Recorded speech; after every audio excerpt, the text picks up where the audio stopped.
एजा कोनो बियाह शादी के प्रोग्राम नहीं खे, एजा दरबार में बानी जा आ माता रानी के भजन चलता रो सब आनंद ले जा आराम से बैठ के चुपचाप इतना सुंदर व्यवस्था कइल गइल बा। ओहो के जब बियाह है बाबा राम जी के जैसन चाहिए हमारा दुल्हा है बाबा राम जी के जैसन चाहिए हमारा दुल्हा सासु चाहे मारे जैसन देवरा छोट भाई जैसन सासु चाहे मारे जैसन देवरा छोट भाई जैसन हो के जब बियाह है बाबा राम जी के जैसन चाहिए हमारा दुल्हा है बाबा राम जी के जैसन चाहिए हमारा दुल्हा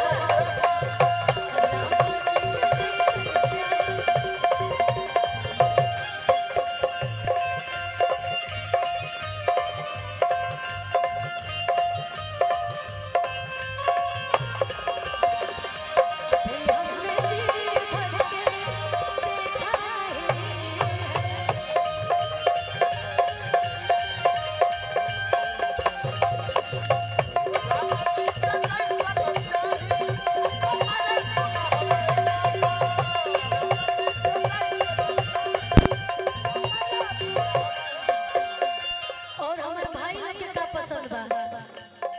के मैया से मांगल कि हमर सुंदर मेहरारू मिले इतना दिन में 9 दिन में बस माता रानी के दर्शन तो करे गइले ओखब जा त कोनो न कोनो मन में आस लेके ही गइले ओखब जा है ना के चाहत कि हमर मेहरारू सुंदर मिले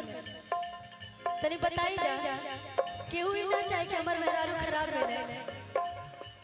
ई लोग के पसंद बा खुशी तने हेनियो बान लोग हे लोग से पूछे के बा। धन्यवाद भैया। अच्छा रवि जी के दोस्त हैं पिंटू जी बहुत बहुत धन्यवाद। और ये जो हमारे भाई लोग हैं इन्हीं में से मैं जब आ रही थी तो एक भैया बोले हैं कि मैं गया था माता रानी के पास दरबार में तो मैं आप ही के जैसा अपनी वाइफ मांगा हूं तो हम उनके खातिर कहो कि बेल के पतैया पर लिखा था नीलिया बेल के पतैया पर लिखा था नीलिया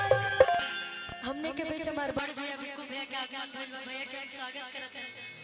और आज आपके बात बोले मुझे बहुत खराब लगा मत बोला करिए ऐसे अच्छा नहीं लगता भैया।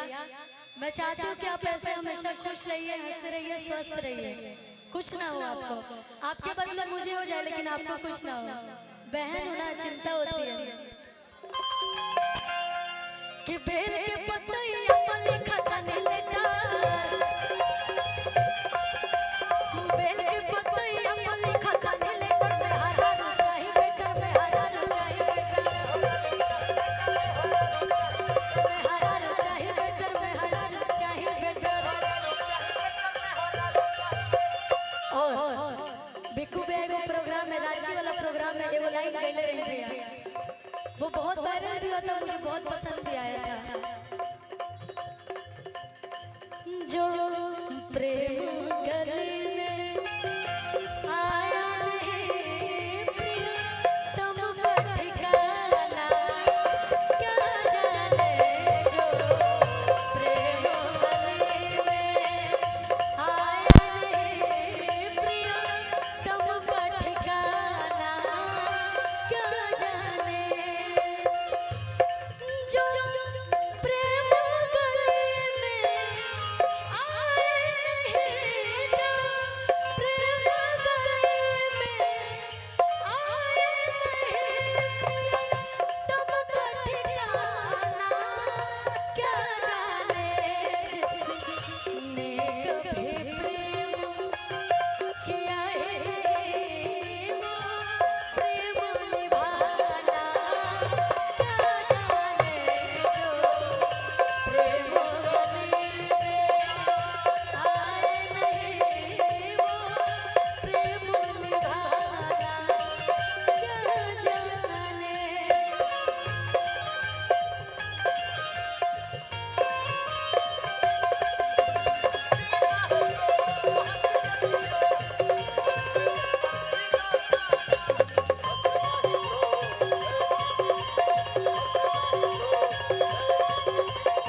बड़ी अच्छा लगा था आप सब इतना प्यार से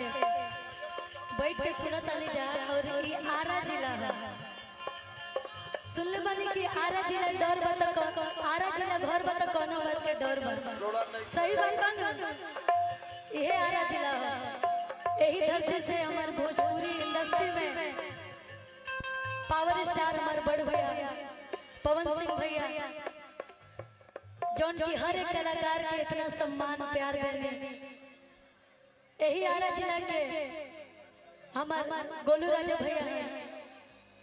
बगल के,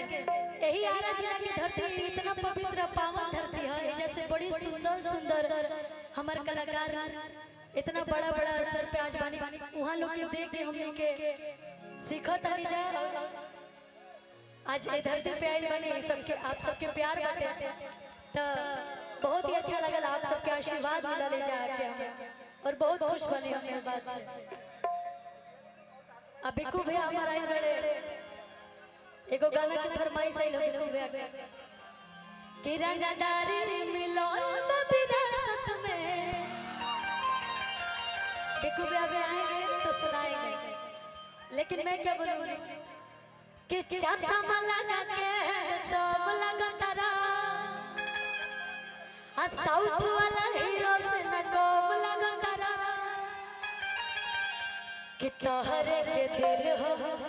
देह पे करे जतू तो कम लगतारा। हम चाहते हैं कि आप लोग आ जाए, बुला लिया जाओ ना, आ जाइए आज रोज सबके इंतजार होता है, आ जाइए आप लोग। और यहाँ पे इतने हमारे भाई लोग खड़े हैं, बहुत सारा गीत की फरमाइश आई है, और लोग तीना हो जा, आप लोग आ जाइए, इधर आ जाइए। लोग कहीं पास चाहती कि तोहरे के दिल हो